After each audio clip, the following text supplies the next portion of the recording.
Hello student, मैं आपका शिक्षक मित्र आपका आपके यूट्यूब चैनल जिसका नाम वैल्यू एजुकेशन 247 है, मैं आपका हार्दिक स्वागत करता हूं। आज का वीडियो कक्षा 8 के विद्यार्थियों के लिए है। आज हम एक्सरसाइज नंबर 3 के इम्पोर्टेंट क्वेश्चंस पर चर्चा करेंगे। इस टॉपिक में हमने जो आपकी एक्सरसाइज प्रश्नावली 3 है उसके सभी प्रश्नों का समावेश किया है। यानी शॉर्ट में पूरी प्रश्नावली जो है, आप ये 15 से 20 मिनट का जो भी वीडियो होने वाला है, इस वीडियो में आप पूरी प्रश्नावली को समझेंगे। इसी तरीके के प्रश्न आपके परीक्षा में आएंगे, केवल मात्र वहाँ पर भी फिगर चेंज हो जाएगी, लेकिन तरीका जो है वही ये सेम रहने वाला है। तो आप अगर एक प्रश्न को समझ जाएंगे तो उसी से आप जो है कर लेंगे। जैसे मान लीजिए पहला क्वेश्चन है, x का मान ज्ञात कीजिए। यहाँ पर एक चतुर्भुज बना हुआ है। इस चतुर्भुज के चार एंगल हैं, ए बी सी और डी। हमने इन चारों का नाम दे दिया। आप कुछ भी नाम दे सकते हैं, पी क्यू आर एस दे सकते हैं, कोई भी नाम आप दे सकते हैं। अब यहाँ पर ए एंगल जो है वो 110 डिग्री का है, बी एंगल जो है वो 120 डिग्री का है, सी एंगल जो है वो x डिग्री का है। यानी इसका वैल्यू हमें मालूम नहीं है, इसकी वैल्यू हमें फाइंड आउट करनी है, मतलब ज्ञात करनी है। और डी जो एंगल है उसकी वैल्यू है 80 डिग्री। अब इन तीन की वैल्यू हमें दे दी, लेकिन इसकी वैल्यू हमें नहीं दी। x यहाँ पर हम लिख देंगे और इसकी वैल्यू फाइंड आउट करने के लिए हम क्या करेंगे, इन चारों को ऐड कर देंगे। यानी कि कोण A प्लस कोण B, ये पहले A लेंगे, फिर ये कोण B लेंगे, फिर ये कोण C लेंगे, फिर ये कोण D लेंगे। हम जानते हैं कि चतुर्भुज के चारों जो कोण होते हैं उसका टोटल होता है 360 डिग्री। तो यहाँ पर हम बराबर में लिख देंगे 360। अब यहाँ पर हम इनका वैल्यू लिख देंगे। जैसे ए की वैल्यू 110 डिग्री है तो सबसे पहले हमने 110 डिग्री लिख दिया। फिर बी की वैल्यू 120 है तो यहाँ पर 120 लिख दिया। सी की वैल्यू हमें मालूम नहीं है, एक्स है, तो यहाँ पर हम एक्स लिख देंगे सी की जगह। और डी की वैल्यू 80 डिग्री है यहाँ पर, तो यहाँ से हमने 80 डिग्री लिख दिया। और यहाँ पर हमें पता है कि चतुर्भुज के चारों कोणों का योग जो है 360 डिग्री होता है, तो हम यहाँ 360 लिख देंगे। अगर यही आकृति अगर त्रिभुज की होती तो हम यहाँ 180 डिग्री लिखते। अगर ये पंचभुज की आकृति होती तो यहाँ हम 540 लिखते। ठीक है, तो यहाँ पर ये चतुर्भुज है तो 360 हम लिख देंगे। अब सबसे पहले क्या करेंगे, यहाँ जो ये वैल्यू दे रखी है 110, 120 और 80, जब इनको हम जोड़ेंगे, इन तीनों को जोड़ेंगे तो इनका मान आ जाएगा 310 डिग्री। ये एक्स ऐसे कैसे लिख देंगे प्लस के अंदर, बराबर ये 360 आ गया। अब पक्षांतरण, जैसे समीकरण आपने प्रश्नावली 2 में समीकरणों को सीखा है कि पक्षांतरण कर लेंगे। x खुद की जगह बैठा है तो ये x खुद की जगह आ गया, 360 खुद की जगह बैठा है तो 360 आ गया। गलत 310 बैठा हुआ है तो 310 इस तरफ आ जाएगा। तो इसका जो चिन्ह यहाँ पर है प्लस का है तो इधर आकर के वो माइनस का हो जाएगा। तो x बराबर 360 में से जब 310 घटेगा तो हमारे पास में 50 डिग्री इसका मान आ जाएगा। यानी ये जो x जो कोण है, एंगल है, इसका मान आ जाएगा आपके 50 डिग्री। तो इस तरीके से हम x की जो वैल्यू है वो निकाल लेंगे। किसी भी तरीके का क्वेश्चन आए, सबका तरीका इसी तरीके से आपको करना है। त्रिभुज होंगे तो उसमें केवल 3 ही कोण होंगे, ए बी और सी। लेकिन अगर पंचभुज होंगे तो उसमें ए बी सी डी और ई भी होगा। और यहाँ पर जो है त्रिभुज में 180 लिखना है, चतुर्भुज में जैसे यहाँ हमने 360 लिखा है, और पंचभुज में यहाँ पर 540 लिखना है। अब इसी तरीके से एक क्वेश्चन हम पंचभुज का भी ले लेते हैं। जैसे कि ये आपको दिख रहा है, ये पंचभुज है। देखिए यहाँ 5 कोण है, A B C D E. 5 कोण हो गए, 1 2 3 4 5, तो ये पंचभुज है।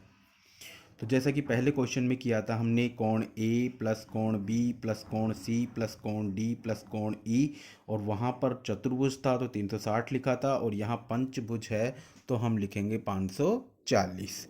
इस तरीके से हम जो है इसको कर लेंगे 540 लिख करके। अब सबसे पहले लेकिन यहाँ पर देखने वाली बात यह है कि जो कोण ए है वो बाहर का है। इससे पहले का जो चतुर्भुज था उसमें भी चारों अंदर वाले थे तो कोई दिक्कत नहीं हुई थी। लेकिन यहाँ पर ये कोण ए ये बाहर का है और कोण बी भी कौन सा है, बाहर का है। तो सबसे पहले इनके अंदर वाले जो ये कोण है ना, ये हमें निकालने पड़ेंगे। इसका ये और इसका ये। और ये तभी निकलेगा जब हम इस वैल्यू को, यानी जब एक लाइन पे कोई कोण बनता है तो अंदर वाला ज्ञात करने के लिए जो बाहर वाला है उसको 180 में से घटा देंगे, जैसा कि मैंने यहाँ किया है। यानी कोण ए की वैल्यू अगर हमें ज्ञात करनी है तो 180 में से इस 70 को घटा देंगे। तो जब 180 में से 70 गया तो कोण ए की जो वैल्यू आ जाएगी वो 110 डिग्री आ जाएगी। यहाँ लिख देंगे हम 110 डिग्री। इसी तरीके से कोण बी को भी अगर ज्ञात करना है तो कोण बी में 180 में से जब ये 60 लिखा हुआ तो यहाँ 60 को घटाएंगे तो कोण बी का मान आ जाएगा आपके 120 डिग्री। तो ये आ जाएगा आपके 120 डिग्री। ठीक है, तो अब हमारे पास में सभी कोण आ गए। अब हम क्या करते हैं, जैसे A B C D E, तो ए का मान लिखेंगे 110 क्योंकि यहाँ पर ए का मान 110 है। बी का मान लिखेंगे हम 120। सी का मान x लिखा हुआ है जैसे कि चतुर्भुज में वहाँ लिखा था x। डी का मान 30 लिखा हुआ है तो यहाँ 30 लिख देंगे। ई का मान फिर x लिखा हुआ है तो यहाँ x लिख देंगे और बराबर करेंगे 540 क्योंकि ये पंचभुज है तो यहाँ पर 540 करेंगे।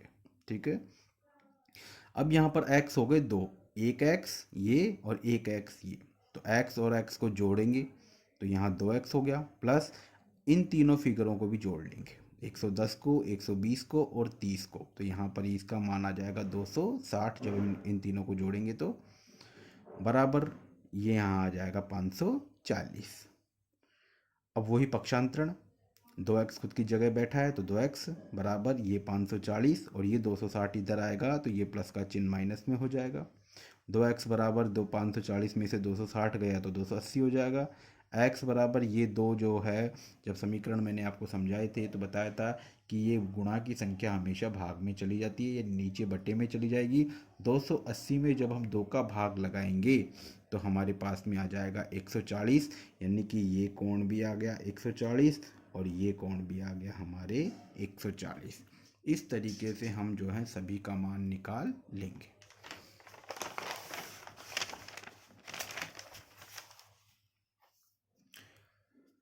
तो दो क्वेश्चन का तरीका मैंने आपको बता दिया।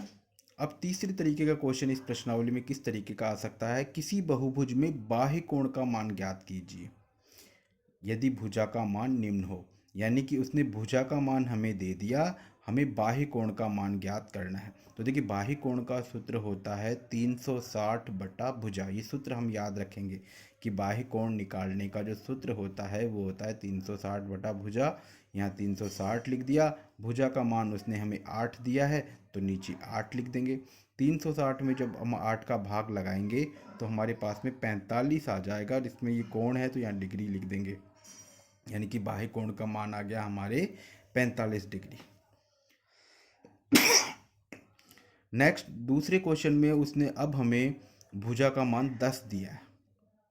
अब हम बाह्य कोण का सूत्र तो वही रहेगा, बाह्य कोण बराबर 360 बटा भुजा, 360 लिखेंगे, लेकिन अब 8 नहीं लिखेंगे। अब यहाँ भुजा का मान कितना है 10, तो यहाँ 10 लिख देंगे।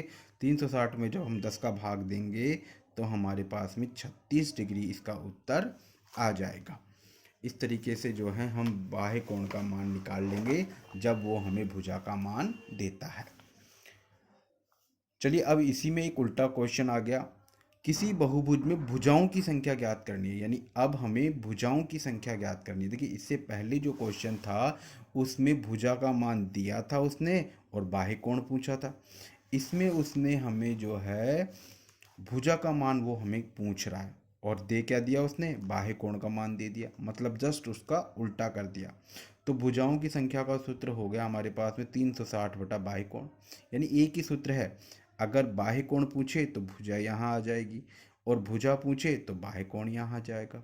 ठीक है, तो 360 में बाह्य कोण का मान दे रखा है 24, तो यहाँ 24 का भाग दे देंगे तो हमारे पास में उत्तर आ जाएगा 15। इस तरीके से हम जो है भुजाओं की संख्या का मान निकाल लेंगे। नेक्स्ट क्वेश्चन है, यदि किसी बहुभुज में भुजाओं की संख्या 7 है तो इसके कोणों का योग ज्ञात कीजिए। देखिए कोणों के का जो योग होता है उसका सूत्र होता है n-2 गुणा 180। n बराबर जितनी भी भुजाएं दे वो, जैसे यहाँ 7 दिया है तो यहाँ 7 लिख देंगे, यहाँ 9 देता तो यहाँ 9 लिख देते, 10 देता तो यहाँ 10 लिख देते। यानी n बराबर होता है भुजाएं, कितनी भुजा वो दे रहा है। तो यहाँ 7 है तो यहाँ 7 लिख देंगे, 7 माइनस 2 गुणा 180, 7 में से 2 गया तो यहाँ हो गया 5, 5 गुणा 180 करेंगे तो 180 को जब 5 से गुणा करेंगे तो यहाँ पर 900 हमारा उत्तर आ जाएगा, यानी 900 डिग्री। यानी अगर किसी की भुजाएं 7 हैं तो उसके कोणों का योग 900 डिग्री आ जाएगा। जैसे 5 वाला पंचभुज चतुर्भुज है तो 360, पंचभुज है तो 540। ऐसे ऐसे अगर भुजाओं की संख्या का मान बढ़ेगा तो कोणों का योग भी बढ़ता चला जाएगा, 7 के लिए 900 हो जाएगा। अब नेक्स्ट क्वेश्चन हम जो है अगला इस तरीके का क्वेश्चन आपके आएगा। तो जैसे कि ये मैंने बता दिया आपको, इस पूरी प्रश्नावली का सारांश है ये। हर तरीके का क्वेश्चन मैंने इसमें समझाने का प्रयास किया है, आप उसे अच्छी तरीके से देख लेंगे।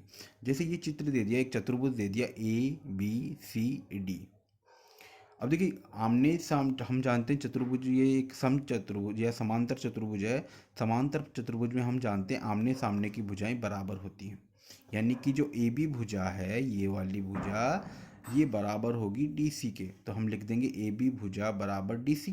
अब AB का मान कितना है 3y माइनस 1, तो AB के नीचे हम लिख देंगे 3y माइनस 1 बराबर, और DC का मान जो है वो 26 है तो यहाँ लिख देंगे हम 26। चलिए अब पक्षांतरण कर लेंगे। सबसे पहले बराबर का चिन्ह उतारा, 3y खुद की जगह पर है, 26 खुद की जगह पर है, एक गलत है, एक को यहाँ ले आएंगे तो एक प्लस का हो जाएगा। तो 3y बराबर 26 और एक हो गया 27, और y बराबर ये संख्या भाग में चली जाएगी। 27 में जब हम 3 का भाग लगाएंगे तो y का मान हमारे आ जाएगा 9।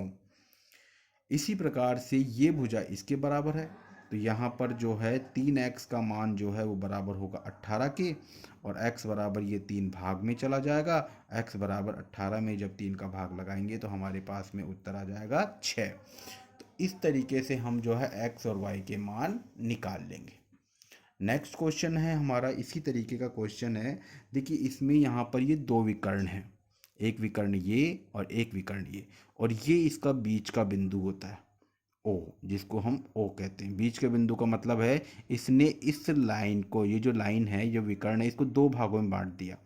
पहला भाग यहाँ से यहाँ तक और दूसरा भाग यहाँ से यहाँ तक। तो सबसे पहले, और इसी तरीके से ये एक विकर्ण हो गया, इस पॉइंट ने इसको भी दो भागों में बांट दिया। एक भाग तो यहाँ से और यहाँ तक, देखिए समझिए, यहाँ से S से O तक, और दूसरा भाग हो गया O से Q तक।